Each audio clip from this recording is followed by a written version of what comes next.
ते मोदींनी असं सांगितलंय की त्या दिवशी दिवाळी साजरी करा. मोदींचं टाळ्या वाजवण्याचं थाल्या वाजवण्याचं सजेशन आपण सगळ्यांनी मान्य केलं, तसं हेही आम्ही असताना मान्य करतोय. फक्त मोदींना आमची असणारी विनंती आहे की जे दारिद्र्य रेषेखालचे कुटुंब आहेत या दारिद्र्य रेषेखालच्या कुटुंबांना मोदींनी 1,000 रुपये द्यावे, जेणेकरून ते असणारं 22 तारखेला दिवाळी साजरी करू शकतील. हे जे दारिद्र्य रेषेचं जे कुटुंब आहे त्यांनी त्यांच्याच पैशातून दिवाळी साजरी करायचं असं जर सांगण्यात येत असेल आणि त्यांनी जर केली तर त्यांच्या मुलांना ते जे काही गोड खाण्याला देतील महिन्याभरामध्ये 2-3 ठिकाणी सॅक्रिफाईस करावं लागेल अशी परिस्थिती आहे. आणि म्हणून पंतप्रधानाची इच्छा की 22 तारखेला दिवाळी साजरी झाली पाहिजे, तेव्हा पंतप्रधानाची ही इच्छा पूर्तीसाठी त्यांनी दारिद्र्य रेषेखालच्या कुटुंबांना 1,000 रुपये द्यावं आणि मग ते दिवाळी साजरी करतील अशी परिस्थिती आहे. 12 तारखेला पंतप्रधान मुंबईमध्ये ते चांगली संधी आपल्याला मिळालेली आहे की इंडिया आघाडीतलं युती का होत नाही हा प्रश्न विचारण्याची संधी आपल्या सगळ्यांना मिळालेली आहे. त्याचा आपण वापर करा अशी माझी विनंती आहे. सर, बिल्किस बानो प्रकरणात सुप्रीम कोर्टाने थेट सांगितलंय की गुजरात सरकारला कुठल्याही प्रकारची शिक्षा कमी करण्याचा अधिकार नाहीये. ही जी केस सुरू होती ती महाराष्ट्रात सुरू होती, त्यामुळे गुजरात सरकारला मोठा धक्का असं म्हणतात. होय, मोठा धक्का आहे आणि त्यांना दोन आठवड्यामध्ये सरेंडर व्हायला सांगितलेलं आहे. मी असं म्हणेन हा कायद्याचा विजय आहे आणि बेकायद्याचा पराजय आहे असं मी त्या ठिकाणी मानतो. आमदार अपात्रतेच्या संदर्भात 48 तास आता बाकी आहेत, काय निर्णय अपेक्षित? मी असं म्हणेन की राहुल नागवेकरनी सुप्रीम कोर्टाला डिफाय केलं पाहिजे आणि सांगितलं पाहिजे की मी नाही देत निर्णय, काय करायचं ते करा. काल त्यांनी मुख्यमंत्र्यांची भेट जाऊन सुद्धा भेट घेतलेली आहे. काल मुख्यमंत्र्यांची त्यांनी भेट घेतलेली आहे.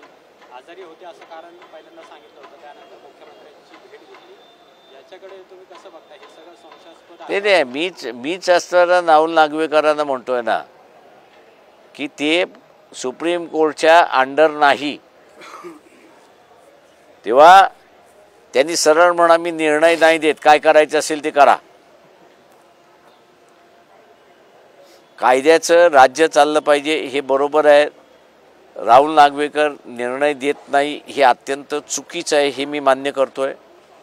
परंतु राहुल नागवेकर स्पीकर म्हणून सुप्रीम कोर्टाच्या अंडर नाहीत. तेव्हा सुप्रीम कोर्ट जे स्पीकरला स्वतःच्या ताब्यामध्ये घ्यायला बघतंय, या निमित्ताने स्पीकर म्हणून राहुल नागवेकर यांनी सांगितलं पाहिजे मी देणार नाही, मला जेव्हा द्यायचं आहे तेव्हा मी देईन. स्पीकरवरती दबाव वाटतो तुम्हाला?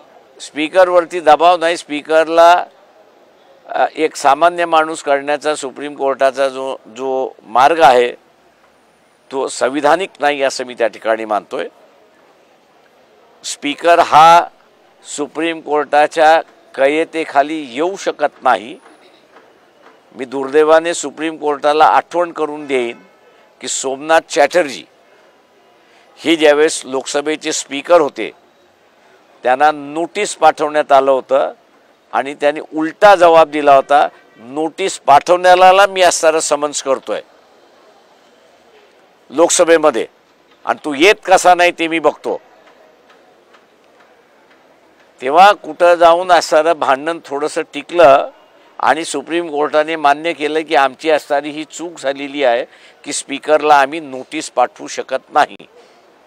नागवेकर हे राज्याचे स्पीकर आहेत, सोमनाथ चॅटर्जी हे लोकसभेचे स्पीकर आहेत, पण दोघांचा अधिकार समान आहे हे आपण लक्षात घेतलं पाहिजे. फक्त एवढंच आहे की राहुल नागवेकरांना म्हणणार आहे की तुम्हाला सोमनाथ चॅटर्जी होण्याची संधी मिळालेली आहे, ती होऊनच जा. सर, लोकसभेसाठी बहुजन वंचित आघाडीकडून तयारी सुरू करण्यात आली आहे का? अजून सुद्धा जागा वाटपाचा फॉर्म्युला मी मागेच म्हणालो की झालं नाही तर आम्हाला 48च्या 48 लढाव्या लागतील, त्याच्यामुळे आमची तयारी सुरुवात आहे. काय प्रपोजल तुमचं आहे? एक्सेप्ट होईल असं वाटतं का तुम्हाला? कुठलं? ऐकतील का? याच्या अगोदर देखील त्यांनी ऐकलं नव्हतं, हे ऐकेल का तुमचा जो तुम्ही प्रपोजल पाठवलाय? असे दोन गोष्टी आहेत. त्यांनी मोदीचं ऐकलं तर ते जेलच्या बाहेर, त्यांनी माझं ऐकलं तर जेलच्या आतमध्ये. जेव्हा कोणाचं ऐकतील? तुम्हीच ठरवा. मवियाचं नेहमीप्रमाणे